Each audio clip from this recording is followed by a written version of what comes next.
Todo comenzó el 2 de noviembre del año pasado, cuando Artemio, un hombre joven, trabajador y de mirada profunda, decidió hacer algo que muy rara vez se permitía: tomarse un merecido descanso.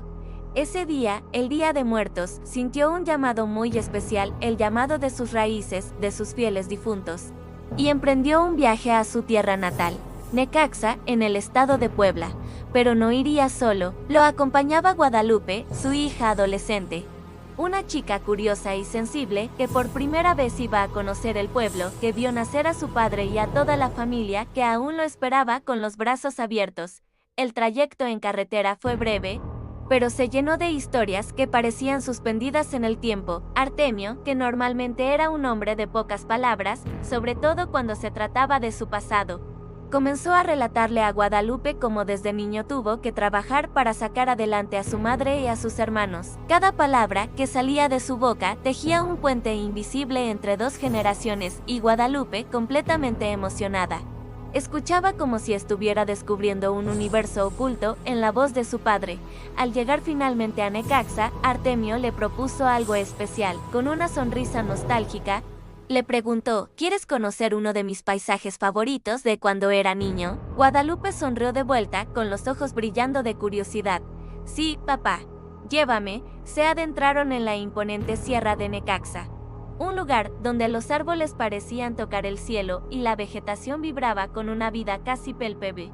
Caminaron un poco hasta llegar a un mirador, desde el cual se podía ver la presa en toda su extensión, limpia, serena, como una postal viva que respiraba paz. Pasaron horas ahí, simplemente contemplando el paisaje, mientras Artemio seguía contando historias que parecían flotar entre los árboles, llevadas por el viento.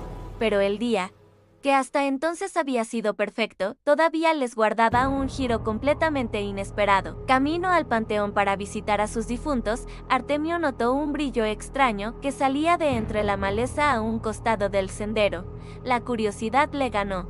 Se acercó con cuidado, y lo que encontraron los dejó a ambos sin aliento. Había artefactos prehispánicos, dispersos como si alguien los hubiera abandonado a toda prisa. Había pequeñas figuras, utensilios y una charola plateada con símbolos extraños, símbolos reptilianos, y una escritura que no podían reconocer, como de una lengua muerta hace milenios.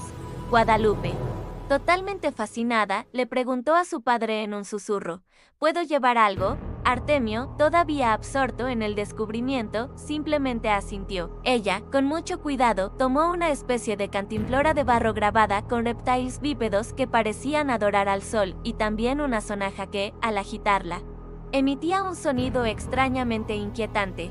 Pero justo en el momento en que tomaron esos objetos, algo cambió. El ambiente se sintió diferente. De la nada, comenzaron a escuchar susurros, voces que no entendían, que parecían venir de otro tiempo, de otro lugar. Las sombras entre los árboles comenzaron a moverse, a tomar formas que no eran naturales, figuras humanoides con claros rasgos de reptil, observándolos desde la espesura del bosque. El aire se volvió denso, pesado, como si el propio bosque estuviera respirando con ellos, conteniendo el aliento.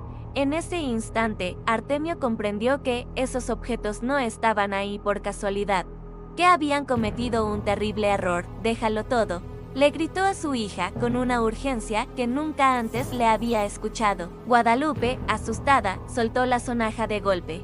Artemio dejó la charola en el suelo, y entonces corrieron sin mirar atrás, con el corazón latiéndoles a 1000 por hora.